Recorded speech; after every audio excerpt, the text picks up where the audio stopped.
Hello, thank you so much for watching Elise Makes a Bunch of Videos. Today I want to talk a little bit about the whole controversy around Jordan Peterson talking about enforced monogamy. I just watched the Joe Rogan podcast. It's like 3 hours long. Check it out. I'll have a link to that in the description of this video. And if you do like listen to what they say about that and how it sort of got a little bit out of context, basically, when he was talking about enforced monogamy, it's sort of like an academic term that doesn't mean like no more free will, everyone needs to have government control over who you are in a relationship with and you need to stay with them forever. No, it's basically just the idea that there's a social norm, like an underlying cultural acceptance of the fact that monogamy is better for everyone and that everyone should like encourage it basically as a society. It's not like government enforced,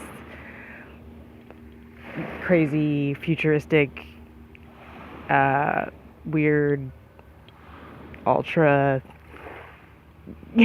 sort of controlled society idea. It's just this basically, I guess, a term that's just talking about how everyone should be in favor of monogamy as an idea because it's better for children in the end. That was like his point. It's this logical point, and as someone with like a linguistics background, I can get the semantics behind it. It makes sense in terms of like numbers and statistics and logics.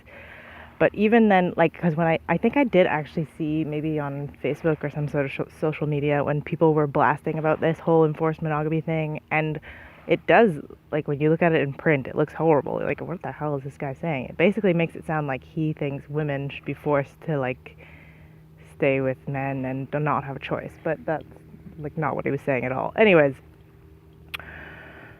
I think even talking about it, and even Joe Rogan, I think, was kind of like, well, but then what about people who don't want children? And it's like, yeah, but he's talking about statistics, not individual cases, and da da da da. And it's like, yeah, okay. But it is funny because it's like his whole message really is individual growth and responsibility and not being like collectivist. But then this enforced monogamy idea is sort of like a collectivist idea. So I think that's, out of the whole interview, everything I was kind of like on board with, and then that I was just like, I don't know if I really agree with any of that because of just the whole idea. Like, if you're against sort of like making everything sort of egalitarian and whatever, then having enforced monogamy is exactly what that is. Even though he's saying like you do need a left side in order to balance out the hierarchy, blah blah blah. But like, even if you're just having a socially accepted idea that like people should be in monogamous relationships, and that does make, I guess, statistically it makes people less violent, but like there's no way to really make sure that happens, or there's no real way to like force culture to change, you know what I mean? So like, I guess it was more of just like a sort of hypothetical like for the sake of argument sort of thing, I think. But like in the end, you can't enforce monogamy on people. Like, you just can't. So yeah, I don't know. I just like thought I'd make a video about that. I just feel like with these kind of arguments, it really ignores the implication that everyone wants children. Joe Rogan even said that, but then he was saying that not every man wants children. So I think there's still this implication that like every woman wants children. That's their mission in life. And obviously that's something that's culturally pushed. Like, most people want their daughters to have babies at some point, I guess. That's sort of the idea. And most people just expect all women to be mothers and wives at some point. And it's just like this whole thing, I've talked about it in videos before, where it's just like this perception about like women's roles or whatever. But getting back to like what Jordan Peterson actually teaches about individual responsibility and all that kind of thing, it's like, sure, I can see why, as a like strong sort of feminist who's trying to change the way that culture sees women, this sort of talk is exactly opposite of what you want to hear, but unfortunately that's reality. And it like, the only answer is, like, you, for yourself, just need to decide what's right. And, like, for me, I don't want to have kids.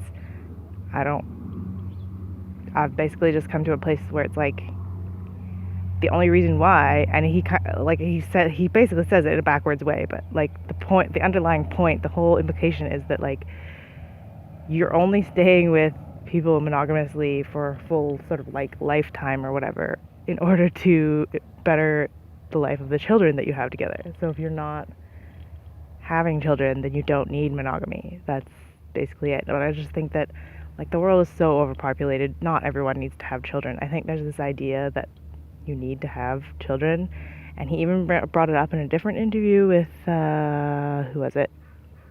It was on a talk show. I can't remember.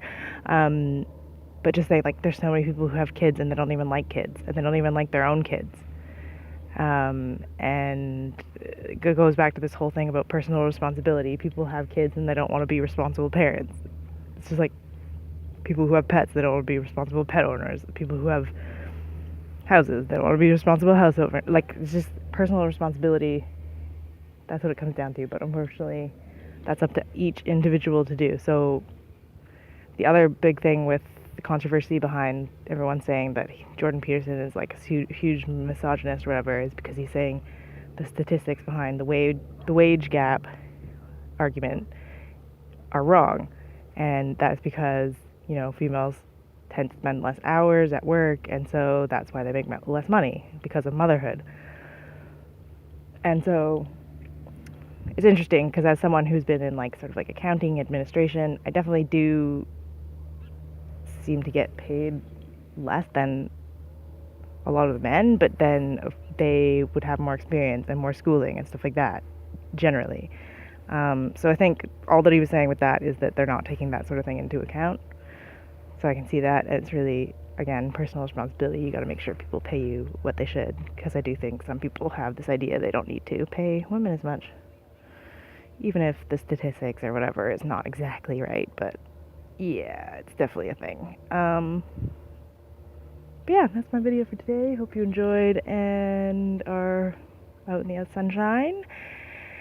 Otherwise, have yourself a great one, and all the peace and love.